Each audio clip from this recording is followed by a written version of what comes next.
இப்ப கடைக்கு வந்து அவங்கள பார்க்கலாம்ல. நான் காருக்குள்ள இல்ல மேடம், வெளியூர்ல இருக்கேன். எப்ப வருவீங்க?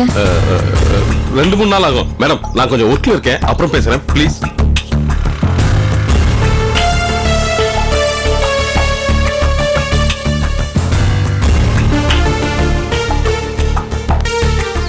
என்ன இந்த மாதிரி போய் பேசுறீங்க? நேர்மனா கோபி நினைச்சேன், இப்படி போய் சொல்றீங்களே. டேய் வேலைய பாறா.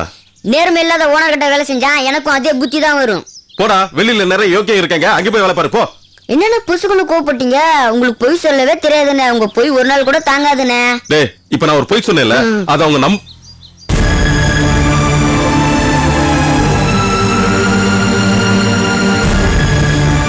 Hello Gopi sir, good morning. Very good, keep it up, keep it அப்.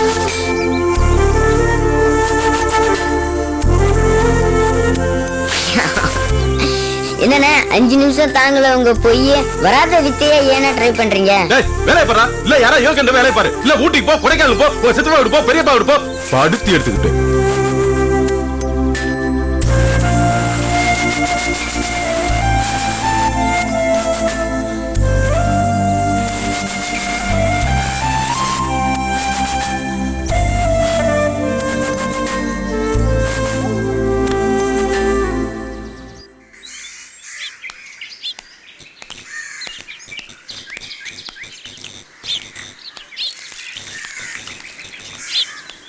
வணக்கங்க. வாங்க தரகற. வெத்தலை சீவல் போடுறீங்களா? நெய் சீவல் பரவாயில்ல. அது சரிங்க, பொண்ணுக்கு மாப்பிள்ளை ஜாதகம் கொடுத்து அனுப்புனே, பொருத்தம் பாத்தீங்களா? பார்க்காம இருப்போமா? வீட்டு வாசலே ஜோசியம் இருக்காயா, ஜாதகத்தை காட்டும், 10 பொருத்தம் இருக்குன்ட்டான். ரொம்ப சந்தோஷம். அடுத்தது மாப்பிள்ளைய பத்தி விசாரிக்கிறதுக்காக என் தம்பியும் மத்தவங்களையும் அவன் ஊருக்கு அனுப்பிச்சிருக்கேன். அப்படியா? ஆமாயா, ஒவ்வொன்னா முடிக்க வேணாமா? ஜாதகம் பொருந்தி இருக்கு. அடுத்தது பையனை பத்தி விசாரிச்சுட்டு வந்து அவங்க வீட்டுல போய் பேசிட்டு கல்யாணத்தை நடத்தணுமே. ரொம்ப சரிங்க. மாப்பிள்ளைய பத்தி ஆரம்பத்திலேயே ரொம்ப கிளீனா விசாரிச்சுக்கிறது நல்லது. அப்பதான் உங்களுக்கும் மனசுல முழு திருப்தி கிடைக்கும். பின்னால யாருக்கும் எந்த விதமான மனத்தாங்களும் வந்துடக்கூடாது பாருங்க. நூலை கட்டின மாதிரி பேசுறியா நீ? தரகனுக்கு எடுத்துக்காட்டா நிக்க போற நீ. சரி, ஒரு சோடாவா சாப்பிட்டு போயேன், பண்ணிடுறாங்க. முறுக்கா சாப்பிட்டு போயேன். இல்ல, ஒரு அவசரமான வேலை இருக்கு, அப்புறமா உங்களை சந்திக்கிறேன், வர்றேங்க. பாவம் வெகுளியா இருக்கான். மத்தவெல்லாம் கல்யாணம் கட்டிட்டு நல்லா இருக்கணுங்கிறதுக்காக பாவம் மழையில வெயில் இவனுக்காலே ரானு.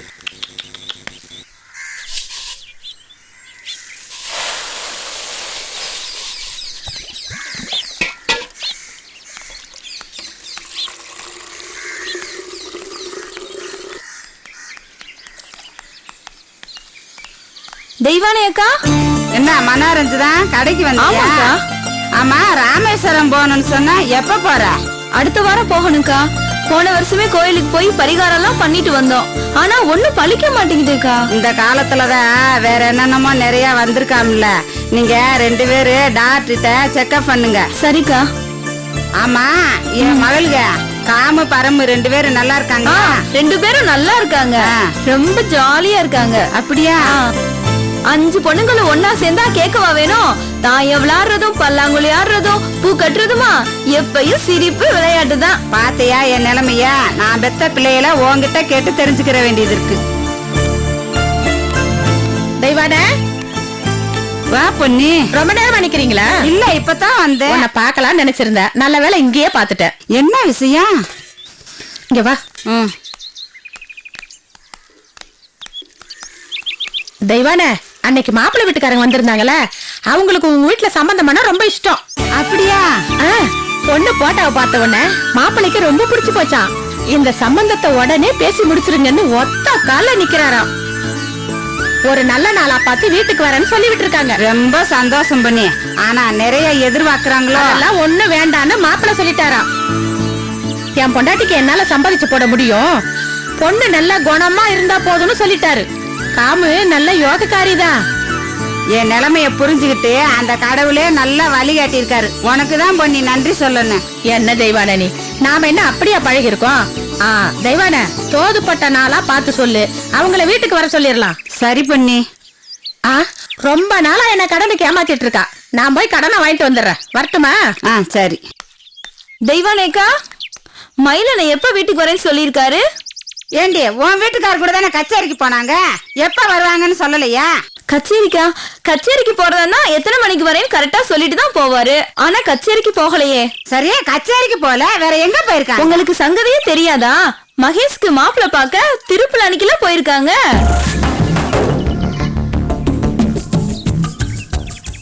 உங்க வீட்டுக்காரர், என் வீட்டுக்காரர், கற்பகானே 3 பேர் சேர்ந்துதான் போனாங்க. ஆமா, அவர் உங்ககிட்ட சொல்லலையா? என்கிட்ட சொன்னாரு. நான் குளிச்சுக்கிட்டே இருந்தேனா சரியா காதுல கேட்கல. சரி கச்சேரிக்கு தான் போயிருக்காருன்னு நானா நினைச்சுக்கிட்டேன். அப்படியா? சரிக்கா, நான் கடைக்கு போனோம், நேரம் ஆச்சு.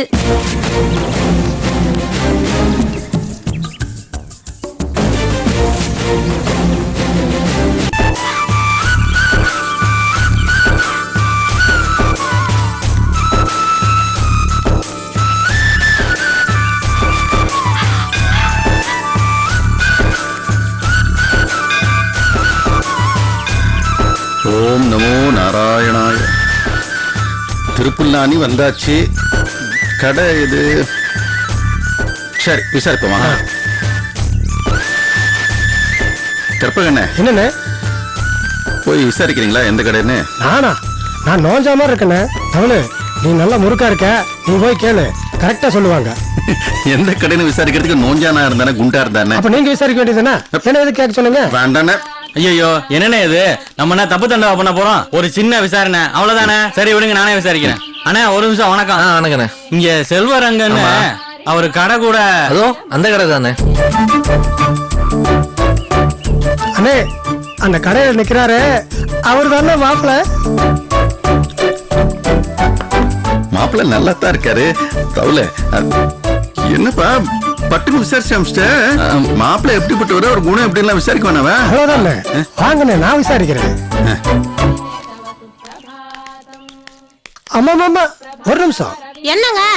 அந்த தேங்காய் பழ கடைக்கார ஓனரு எப்படிப்பட்டவரு? அவர் தங்கமான மனுஷங்க, எல்லார்கிட்டயும் நல்லா பழகுவாரு. யார வேணாலும் நம்பி கடையை விட்டுட்டு போவாரு. தண்ணி அடிப்பாரோ? சேச்சா, அந்த கெட்ட பழக்கம்லாம் எதுவும் கிடையாது. ஆமா, எதுக்கு அவர் விசாரிக்கிறீங்க? தேங்காய் வாங்கணும், சுத்தபத்தமான ஆளுகிட்ட போய் வாங்கலாம்ல. எப்படிங்க? லூசு மாதிரி இருக்கு. எப்படி இருந்தா என்னண்ணே, விஷயம் கிடைச்சதல்ல? ரொம்ப சந்தோஷமான விஷயம் கிடைச்சுப்பா. நீயும் சரி விடுங்கண்ணே, நம்ம அவர்கிட்டே பேசி அவரை பத்தியே விசாரிப்போம். வாங்கண்ணே. வாங்க. என்னென்ன தேங்காய் இப்படி அனுப்பியிருக்கிறீங்க? என்ன சொல்லுவாங்க? என்னவா தொப்பு தொப்புன்னு சவுண்ட் வருதுண்ணே. இப்படி இருந்தா அழுகுன கைன்னு அர்த்தம்னு பாருங்கண்ணே. நீங்களே நல்லா பார்த்து சொல்லுங்க. கோவிலுக்கு வர்றவங்க எங்கிட்ட தேங்காய் வாங்கி உடைக்கிறாங்க, அதுல அழுகுன காய் வரலாமா? அண்ணே, சமைக்கிற காயில அழுகுன காய் இருக்கலாம், சாமிக்கு உடைக்கிற தேங்காயில போய் அழுகுன காய் இருக்கலாமாண்ணே? மன்னிச்சிரு செல்வரங்க, ஏதோ கொஞ்சம் தவறு நடந்துருச்சு போல. சரி விடுங்க.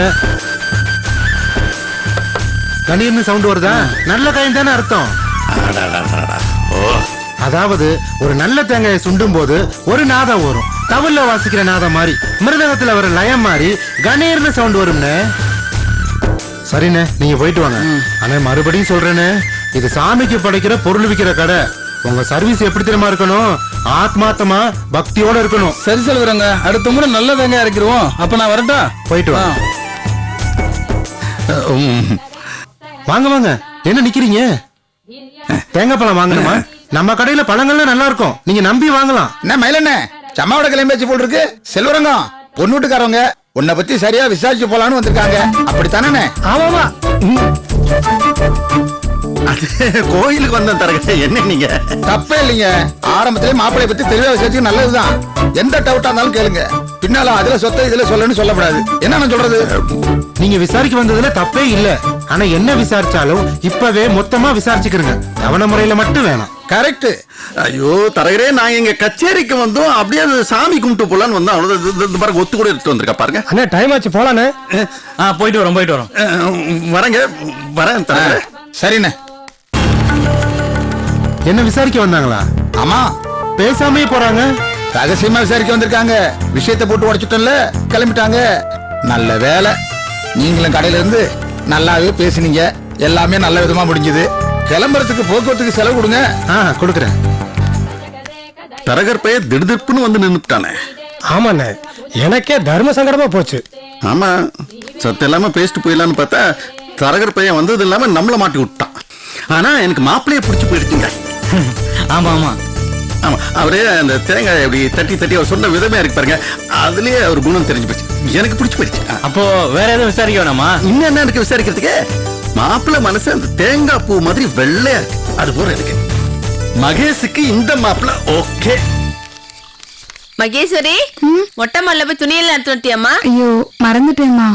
மாப்பிள்ளை பார்க்க போயிருக்காங்கல்ல, அந்த ஞாபகத்துல இத மறந்துட்டா. போடி. அக்கா வைக்கப்பட ரொம்பதான் கஷ்டப்படுது. அண்ணே, வாங்க மும்மூர்த்திகளா, வாங்க உட்காருங்க. போன காரியம் என்னாச்சு? அண்ணே விசாரிச்சோம்னே, மாப்பிள்ள ரொம்ப நல்லவரா தெரியுறாருண்ணே. ஆமாண்ணே, அவர் தொழில் கூட ரொம்ப தெய்வீகமான தொழிலா இருக்குண்ணே. ஆமாண்ணே, திருப்புல்லா நீ கோயிலுக்கு வாசல்லே கடனே, வியாபாரம் நல்லா நடக்குது, நல்ல குணம் உள்ளவரா தெரியாருண்ணே. சரி, அக்கம் பக்கத்தை நேக்கா விசாரிச்சீங்களா குடும்பத்தை பத்தி? என்னத்த நேக்கா விசாரிக்கிறது, அதுக்குள்ளதான் நம்ம தரையர் அங்க வந்துட்டாரு. இன்னார்தான் இவங்கன்னு போட்டு உடச்சு விட்டாரு. காலையில தானே என்ன பார்த்து பேசிட்டு இருந்தாரு, கையோட புறப்பட்டு அங்க வந்துட்டாரு போல இருக்கு. நம்ம கல்யாணம் நல்லபடியா நடக்கணும்னு அவருக்கும் ஒரு ஆர்வம். மாப்பிள்ளை இதை பத்தி தப்பா நினைச்சுக்கலையே? அதெல்லாம் ஒண்ணும் தப்பா எடுத்துக்கல. இன்னும் கேட்டா நீங்க என்னென்ன கேள்வி கேட்கறீங்களோ அதெல்லாம் இப்பவே கேட்டுருங்க. அப்புறம் நாளைக்கு இது சொட்ட அது சரியில்லைன்னு சொல்லப்படாது அப்படின்ட்டாரு. நல்ல குணவானத்தான் இருக்காரு. அண்ணே மாப்பிள்ள பார்க்க ரொம்ப நல்லா இருக்காருண்ணே. பார்க்க நல்லா இருக்காருன்னு சொல்றீங்களே, போட்டோ எதனாச்சும் வாங்கிட்டு வந்தீங்களா? அடாடாடா, இந்த தரகர் பண்ண குழப்பத்துல நான் போட்டோவை கேட்க மறந்து விட்டேனே. போட்டோ என்னமோ போட்டோ, வாரம் வியாழக்கிழமை மாப்பிள்ள நம்ம ஊர் கோயிலுக்கு வர்றாரு, அங்க வச்சு நேரா பாத்துக்குவோம். ஏதோ ஆண்டவன் கிருபையில நல்ல விஷயமா தான் காதுல விழுது. ஆமா, அந்த பொண்ணு ஜாதகத்தை கையில எடுக்க ஆரம்பிச்சதுல இருந்து எல்லாம் நல்லபடியா தான் நடந்துட்டு வருது. எனக்கு என்னவோ இந்த இடம் முடிஞ்சிரும் தோணுது. நீ என்ன நினைக்கிற மயில? இன்னும் என்ன நினைக்கிறதுக்கு இருக்குன்னு அண்ணே, மாப்பிள்ள நல்லவரா தெரியுறாரு, நல்ல அழகா இருக்காரு. அண்ணே நாதத்தை பத்தி தெரிஞ்சு வச்சிருக்காருண்ணே.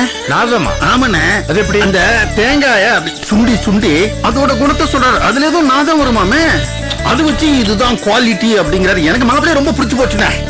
முடிச்சிடலாம். மயிலண்ணே, என்னண்ணே ஒத்த எங்க வீட்டு ஓட்டு இடுக்கல வச்சுட்டு வந்துட்டீங்க? இந்தாங்க பிடிங்க. அது ஆமா, நீங்க மாப்பிள்ளைய விசாரிக்க போன விஷயத்த தெய்வான கடை சொல்லலையா? நான் சொல்லிதான் அந்த அக்காவுக்கே தெரிஞ்சது.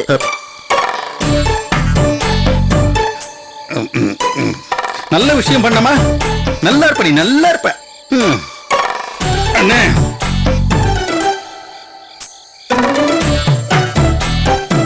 அப்போ சித்தப்பாக்கு இன்னைக்கு வீட்டுல செம்ம கச்சேரி தான். பொண்டாட்டியை அடிச்சாலும் திட்டினாலும் மாட்டிக்கிட்டோம் தெரிஞ்சவன எவ்வளவு பயந்துட்டு போறான் பத்தியா? பொண்டாட்டிங்கிற வார்த்தைக்கு அவ்வளவு பவர். சாப்பிட வரீங்களா? வரேம்மா, வாங்க. நானும் இப்படிதான் இருக்கேன்.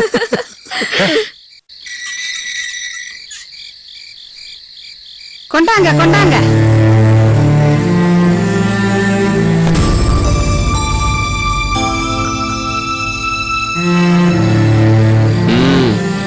இன்னைக்கு வாசிப்பெல்லாம் பலமோ எக்கச்சக்கமா வாசிட்டீங்க போல. ஆமா, எந்த ஊருக்கு கச்சேரிக்கு போனீங்க? எம்புட்டுதான் தந்தாங்க. சொந்த வீட்லயே கட்டின பொண்டாட்டிட்ட பொய். அடேங்கப்பா, என்ன ஒரு நடிப்பு. காலையிலேயே சீக்கிரமா எழுப்பி விடு, முக்கியமான வேலைக்கு போகணும்னு சொல்லும் போதே நினைச்சேன் பேசாம ஒத்துழைத நிப்பாட்டிட்டு நாடகத்துல நடிக்க போங்க. உங்க மூஞ்சிக்கு ரொம்பத்தே நல்லா இருக்கும். ஹெமோ, நானே ஹீரோமா இருக்கேன், என்ன யாரும் கூப்பிட மாட்டேங்கிறாங்க. இந்த வயசுல அப்பா கூப்பிட போறாங்களா என்ன? இல்லே, உங்க அப்பா மாதிரி உனக்கு நடிப்பு வராதுடா. என்னமா நடிக்கிறாரு? ஆமா ஆமா, காலையில கிளம்போது உண்மையில அப்பா கச்சேரிக்கு போறாருன்னு நினைச்சேன். என்னப்பா? காலையிலேயே ஒத்த வச்சுட்டு விக்கு விக்குன்னு போகும்போதே நினைச்சேன், என்னடா கச்சேரிக்கு போறவரு ஒத்த வச்சுட்டு போறாருன்னு சொல்லி ஒத்த கண்டை குடுக்கறனே, அப்பயா சொல்லிருக்கலாம்ல. இல்ல, நான் கச்சேரி போல எங்க அண்ணன் மகளுக்கு மாப்பிள்ளை பார்க்க போறேன்னு சொல்லி திருடனுக்கு தேர் கொட்டின மாதிரியே ஒத்த தூக்கிட்டு ஓடும்போது பாக்கணும். வெக்கமா இருக்கு. நான் என்ன திருட போனா இல்ல வேற ஏதாவது தப்பு பண்ணனா? தப்பு பண்ணலன்னா எதுக்கு ஒளி மறைப்பு? பொய்யா சொல்லிட்டு உங்க அண்ணன் மகளுக்கு மாப்பிள்ளை பார்க்க போனீங்க. அசிங்கமா இல்ல? அசிங்கமா இருக்கா? உண்மையை சொல்லிட்டு போயிருந்தா, அண்ணனுக்கு மாப்பிள்ளை பார்க்க போறீங்களா, ரொம்ப சந்தோஷமா இருக்குங்க அப்படின்னு சொல்லி சகுனம் பார்த்து அனுப்பிச்சு வச்சிருப்பியா? நல்ல காரியத்துக்கு போறானேன்னு கூட இல்லாம வாய்க்கு வந்தபடி பேச அனுப்பிச்சிருப்பேன். அதனாலதான் சொல்லாம போனேன். சொல்லத்தான் செய்வேன். என் மகளுக்கு எத்தனை தடவை மாப்பிள்ளை பார்க்க சொன்னேன். ஆடாமா சேம கல்லு மாதிரி நின்னீங்க. இப்ப உங்க அண்ணன் மகளுக்கு ஆள் அம்போட கிளம்பிட்டீங்க. ஏன் உங்களுக்கு வாரம் வந்தேன்? ரொம்ப பேசாதடி. நான் பேசுறேனா? ஊருக்குள்ள போய் சொல்லி பாருங்க யாரு பேசுறாங்கன்னு. சிரிக்க பாருங்க. என்னைக்கு இருந்தாலும் நம்ம குடும்பம் நம்ம பிள்ளைகள் நம்ம தாங்க. அது புரிஞ்சுக்காம பேசுறீங்க. நாளைக்கே நீங்க உடம்பு முடியாம படுத்துட்டா நானும் என் பிள்ளைய பக்கத்துல இருந்து பாத்துக்கிறேன். ஓடோடி வேலை செய்றீங்களே அண்ணன் குடும்பம் அண்ணன் பிள்ளைன்னு சொல்லி நாளைக்கு அவங்களும் வந்து பார்க்க போறாங்க. தூரத்துல இருந்து கூட எட்டி பார்க்க மாட்டாங்க. ஏய் பேசாம இருக்கியா? இந்த பாரு, நான் யாருக்கும் எதையும் செய்யும் போது இவங்க கிட்ட இருக்கு இது இவங்க எனக்கு செய்வாங்கன்னு எதிர்பார்த்து எதையும் செய்யறது இல்ல. ஆமா, நான் என் கடமையை செய்யறேன். மனசாட்சிக்கு விரோதம் இல்லாம அன்போட செய்யறேன். ஆமா, நீ சொல்ற மாதிரி நான் படுத்துக்கிட்டா எனக்கு இது வேணும் யாரு என்ன பாத்துக்குவாங்கன்ற கவலை எல்லாம் நான் கும்பிடுற சாமி கிட்ட விட்டேன்டி. அவன் பாத்துக்குவான். உங்ககிட்ட நான் சொல்லாம போனேனே, அனாவசியமா நீ எதுவும் பேசிட கூடாதுங்கிறதுக்காக நான் அப்படி சொல்லாம போனேன். ஆமா, உனக்கு பயந்து போனேன்னு நினைச்சுக்காத. முதல்ல திருவாயை முடிட்டு சோத்து போடுப்பா. அப்பா அப்பா இல்லாத கச்சேரிக்கு ஒத்து எடுத்துட்டு போடியே ஏன்? போடா நீ வேற. சரி, அம்மா வாசிப்பு எப்படி இருந்துச்சு?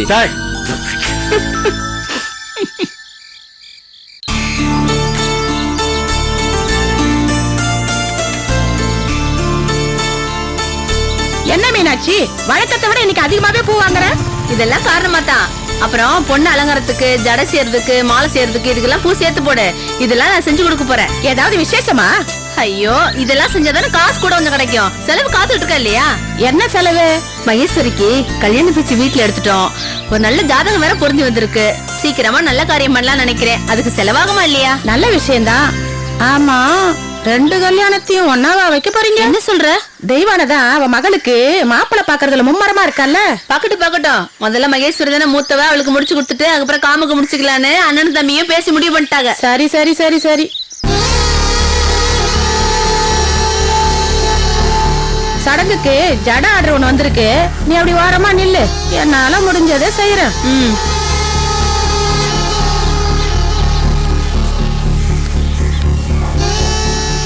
ஒரு 3 கிலோ போடு. தெய்வானே, ஒண்ணு கேட்கணும். என்ன கேட்க போற? காமுவுக்கு மாப்பிள்ளை பார்க்க சொல்லி என்ன அவசரப்படுத்தினல்ல? ஆமா. காமுவுக்கு லேட்டா தான் கல்யாணம் பண்ணணும்னா நாம எதுக்கு அவசரப்படணும்? நிதானமா பாத்துருக்கலாம்ல. எவன் சொன்னா லேட்டா கல்யாணம் பண்ண போறேன்னு? காம கல்யாணத்தை சீக்கிரமே பண்றேன். சீக்கிரம் பண்றேன்னு நீ சொல்லிட்டா போதுமா? ஏமாக கல்யாணத்தை பத்தி நான் சொல்லாம வேற எந்த கொடுக்க வந்து சொல்லணும்?